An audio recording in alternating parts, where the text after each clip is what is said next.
Well, the largest mafia trial in over 3 decades is starting in Italy. The defendants include more than 350 suspects.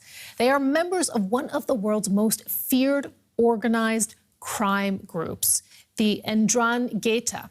They are accused of offenses dating back to the 1990s, including murder, drug trafficking, extortion, and money laundering. DW's Max Sander spoke to the lead prosecutors in the case and also a former mobster turned informant who fears for his life now. He has to move quickly. The chief prosecutor of Catanzaro, Nicola Gratteri, has powerful enemies. Italy's #1 mafia hunter is leading the fight against the notorious Calabrian network, the ndrangheta. There are men of the ndrangheta within the public administration. They attempt to manage it, in whole or in part, trying to succeed in dominating, not only on the economic level, but also on the administrative and political level. Gratteri has been fighting them for more than 30 years, and he has been preparing a strong message to send to the Calabrian families and the public. Over the next 2 years, more than 350 mafiosi and accomplices will take the stand in the biggest mafia trial in decades. Here, in a specially built bunker courtroom set up to accommodate them together with hundreds of lawyers and witnesses. The family's reach and influence go far beyond Calabria.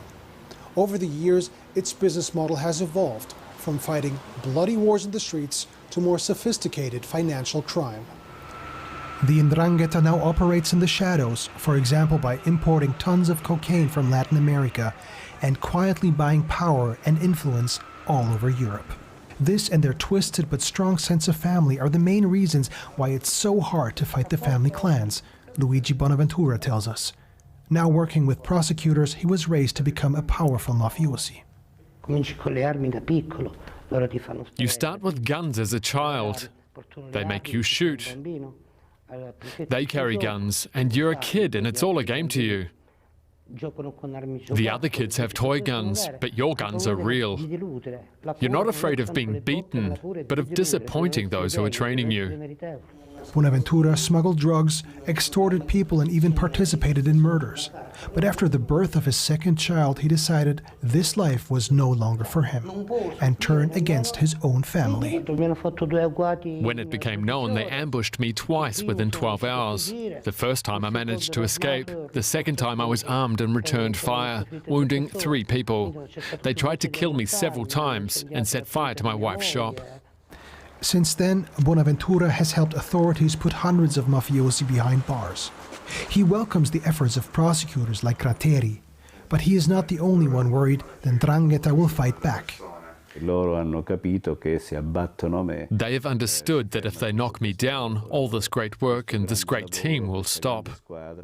There are thousands and thousands of people who believe in me, and therefore I am the last hope. So this also gives me courage and helps. We have to carry on whatever it takes. If I pulled out today, I would feel like a coward. While this trial won't free Calabria from the clutches of the mafia, it is a real chance to bring attention to the cause of suffering for millions of people, not just here in Italy. And let's bring in correspondent Max Sander, who you also saw there in that report. Max is standing by for us in Lamezia Terme, where the trial is taking place. Max, what's expected?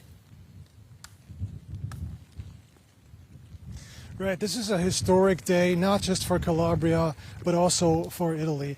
This is a very important trial that just is about to kick off. But to understand the magnitude of this process, it's important to understand how the ndrangheta operates. Their core business is to import cocaine from Latin America to Europe. They make a lot of money with it. They control the majority of the cocaine trafficking and selling throughout Europe. And they use this money to invest, to buy power, to buy influence, to buy politicians, and even for legitimate businesses and a lot of white-collar crimes. And the aim of this process is not to take out the ndrangheta, but more so to shine a light on their business, shine a light how they operate in the shadows. We've just heard from a witness, from the prosecutor in your report. The trial is, of course, dangerous for them. How do they handle that? Right, it's incredibly dangerous for ex-mafiosi who cooperate with the authorities. That's why there are so few, actually.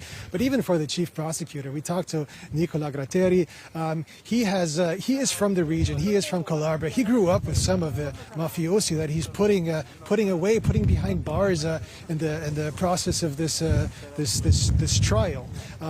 He tells us he played with soccer with them in the streets. He knows their mentality. And as a kid, at a very early age, when he would go to school, he'd walk past bodies, people shot dead by the mafia. So he decided at an early point that he wanted to do something against it. And he has been living at a great risk for a very long time. He has been under police protection for 30 years. He told us yesterday that he sleeps in a bunker, eats in his office, he doesn't have a life, and he lives with constant death threats. But he also says it's worth it, even having a target on his back, because if he can take back the country from the mafia and give it back to law-abiding citizens, then it's worth living like that. Do citizens seem to agree that it is indeed worth it, Max, people that you've been speaking with there?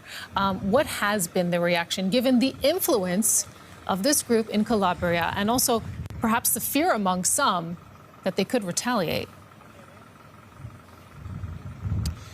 Look, the reactions are twofold. You have the anti-mafia movement, people who are active against the corruption, who suffer from the corruption, and people who are just simply afraid of the mafia. But on the other hand, you have a lot of benefactors, a lot of people who benefit from government contracts, for example, business people who benefit from, who get assignments from politicians who are in the pockets of the mafia. So the ndrangheta, they have tools to control public and to control the public opinion. And this is also something that we've seen here, that they are attempting to do so leading up to this trial today.